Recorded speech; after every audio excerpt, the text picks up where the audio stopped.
Bon matin à tous, Eric Sabat, cardiologue. Alors je vais tenter de faire une capsule sans mentionner le nom de la maladie cette fois-ci, ni par écrit ni verbalement, étant donné que je me suis fait couper de YouTube la dernière fois. Donc je lisais une étude psychologique dont je veux vous faire part, qui m'a vraiment intéressé. C'est une étude menée aux États-Unis et en Angleterre. Mais avant de vous faire part de ça, j'aimerais juste dire quelques mots sur le post que j'ai mis hier soir, où en Afrique du Sud, dans un petit hôpital, un cas infecté, un patient infecté, s'est avéré après 2 semaines avoir fait une éclosion de 125 membres du personnel et patients. Et puis on détaille un petit peu comment ça s'est passé. C'est intéressant, allez jeter un coup d'œil si vous ne l'avez pas vu. Et puis on met en cause en fait tout l'équipement du personnel qui n'est pas désinfecté correctement. Donc les moniteurs de pression artérielle, les thermomètres, les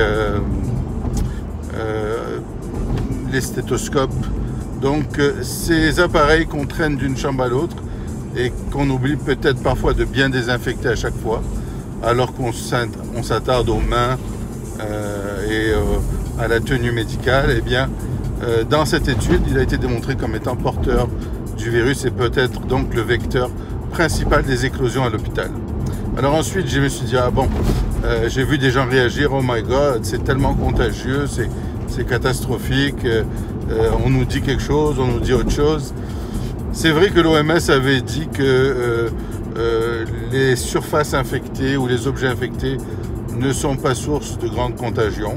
Et je crois à ça tout de même, mais pas dans les hôpitaux. Dans les hôpitaux, là, les éclosions principales, je pense que les équipements qui passent d'une chambre à l'autre sont probablement en cause, beaucoup plus que si vous allez faire un marché et que vous emmenez des aliments, etc. à la maison. Là, ça, j'y crois beaucoup moins, là, qu'on doive désinfecter tout de manière maniaque. Là. Alors donc, dans les hôpitaux, c'est une réalité un peu différente dans la vie de tous les jours.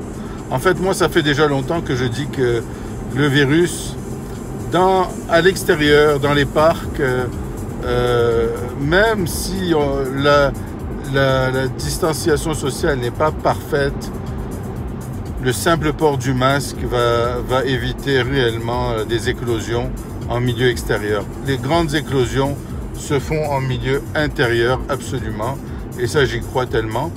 Alors cette étude, en fait, 3600 patients interviewés, anglais et américains, je vais vous mettre le lien par la suite, elle dit que les gens ont une croyance beaucoup plus élevée de l'infectiosité, ou c'est-à-dire la transmissibilité de ce virus, que ce qu'elle est en réellement selon nos connaissances scientifiques.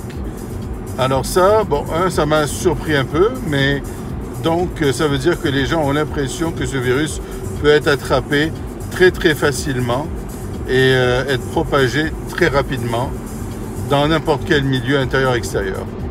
Alors juste pour vous donner une anecdote, moi, mon collègue qui a été infecté du virus et qui avait commencé à tousser, faisait sa clinique dans un tout petit local avec une infirmière assise à côté de lui.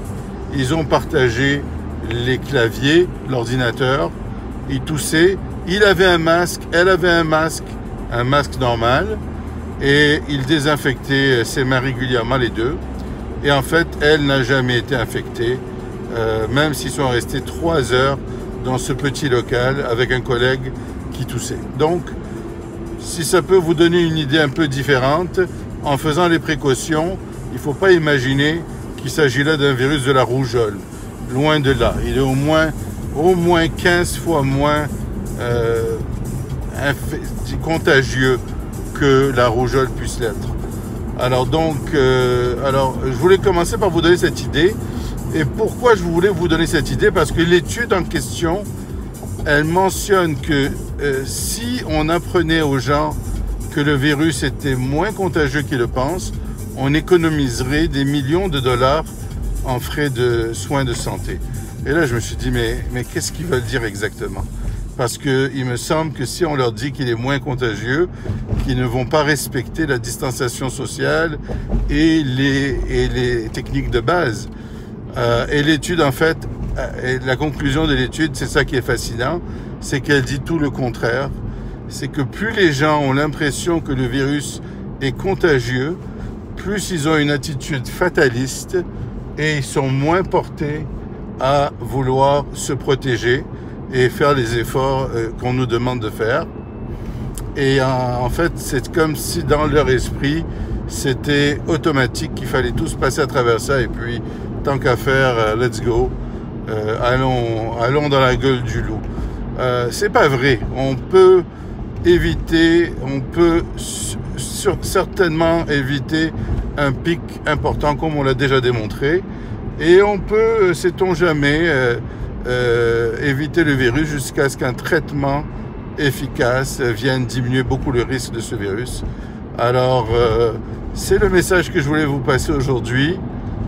C'est un message curieux, c'est un message d'une étude psychologique et je veux que vous compreniez ce que je dis. C'est pas pour vous dire de ne pas faire de distanciation et de ne pas mettre de masque. Je suis tout à fait pour ça. Mais avec des masques dans un parc, réellement, en vous désinfectant, si vous venez au contact de personnes ou de surface, un petit peu les mains là, ne portez pas les mains au visage, mais vous pouvez passer des heures dans un parc avec beaucoup de personnes autour, d'après moi, sans grand risque. Alors, on va essayer de profiter de l'extérieur plutôt que de réintégrer les intérieurs. D'où la limitation dans les centres d'achat, les lieux de culte, les mariages, les écoles, les éclosions. Et bien entendu, si vous pouvez éviter les CHSLD, n'évitez pas par contre les hôpitaux si vous êtes en malaise. Ça, c'est très important. Consultez, parce que si vous avez des malaises qui méritent une hospitalisation, il ne faut pas penser qu'on n'est pas organisé dans les milieux hospitaliers. On a compris, on prend des précautions extrêmes. Oui, des éclosions existent, mais on voit beaucoup plus actuellement de complications, d'infarctus qui n'ont pas consulté que de cas d'éclosion. Alors je vous laisse là-dessus. Bonne journée, bonne santé.